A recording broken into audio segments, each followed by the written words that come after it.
Alright guys, so I told y'all I was going to show you how I do this, and so I'll do my best to do this. I'm probably going to have to pause several times because I'm doing this one-handed.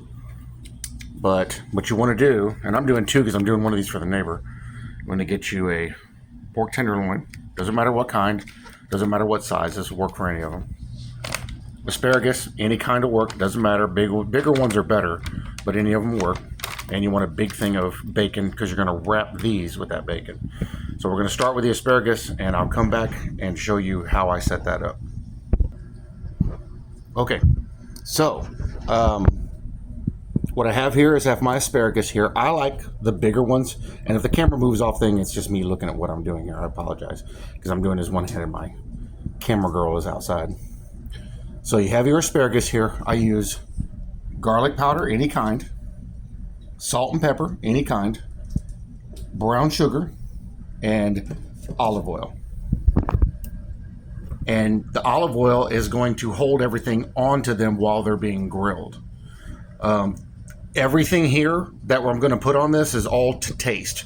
You put on there how much you like. You don't. There's no set measurement for this. You do this your way. Now, on your asparagus, don't look at the length of the asparagus and cut them all to the same length. What you're looking at is there's a fibrous part right here at the bottom, and you want that off because that's not going to cook up real well. It's going to be real fibrous, and you can feel it too. If you squeeze it here, you can feel it's a little tougher, and down here it feels like the skin is thinner and it's softer. Pretty much about when the green starts is about where you cut that off. So here's two different ones here. So you can see that purple part is two different lengths on there. So for this one here, I'm going to cut right there where that green is. See how easily that cut? Now watch this. That took a lot more effort for me to cut that one. But this one here, the green is further down. So I'll cut this one down here. So go by, when you cut your asparagus, don't cut them the same. Go by, see how that one's green all the way to the bottom? I don't have to cut that one. Maybe that knot down there and that's it. This one, I got to cut all the way up here where the green is. So that's how you prep your asparagus. So let me do that real quick and we'll come back. All right, so you can see these are all different lengths.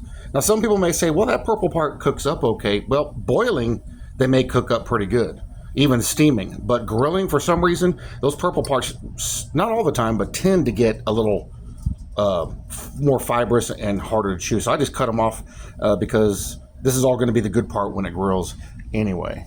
Now, and again, forgive me because I'm trying to look at what I'm doing if the camera turns. So put a little olive oil on there.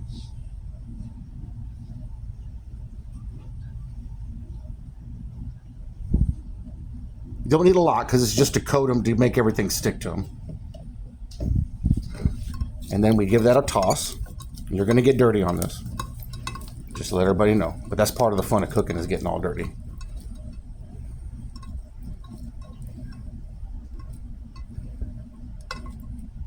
All right, now the hard part is going to be the salt and pepper. So give me just a second. Okay, so I had to use two hands for the salt and pepper shaker and the garlic. But you can see how much is on there. It's not a ton. It's to taste. How much salt and pepper do you want? How much garlic powder? The garlic powder, I usually take a pinch of it and sprinkle it over the top and then do it again, maybe even a third time to get a coating over the top of this because it's all going to get rolled over into it anyway.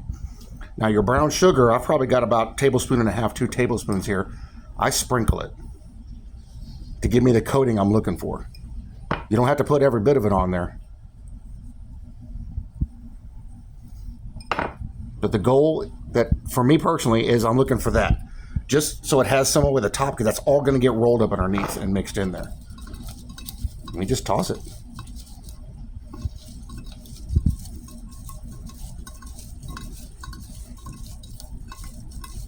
You want everything coated. And that brown sugar is going to do some magic on these things. It's going to caramelize on there. All right, now those are ready, and you can put these in the fridge. You can make them the night before, even the day before. They can sit overnight and all the next day in the refrigerator, and they're just going to take on flavor and get better. For me, it's going to be a few hours, but yeah, you can leave them in there for a solid 2 days, and they'll be safe. So give me just a minute. I'll be right back. All right, so the loin, I opened up the one package. This isn't both of them, this is one. The particular one I'm using has two. Let's see if I can do something better here. Is that going to be better? That might be better. So it has two, it has both sides of the loin in the package because it's a smaller one. Some of them it's one side because it's one great big one. Either way, it's going to work. But I recommend if you get the bigger one, it's the big long one, cut it in half because it's easier to work with and it'll cook up. You'll get a better result out of it. So you're going to take a paper towel, pat the whole thing dry. You don't need to rinse it, but just pat it dry because we're going to season it inside and out. Make sure it's defrosted. Mine's defrosted. Now you season this any way you want to. In this particular application, because I'm going to wrap it with bacon, I'm using this Texas brisket seasoning. Works really good on really everything. And you don't want to go crazy because it'll be too salty. And you don't want to overpower every other flavor that's going to be in this because we're going to do some other stuff too. So coat both insides.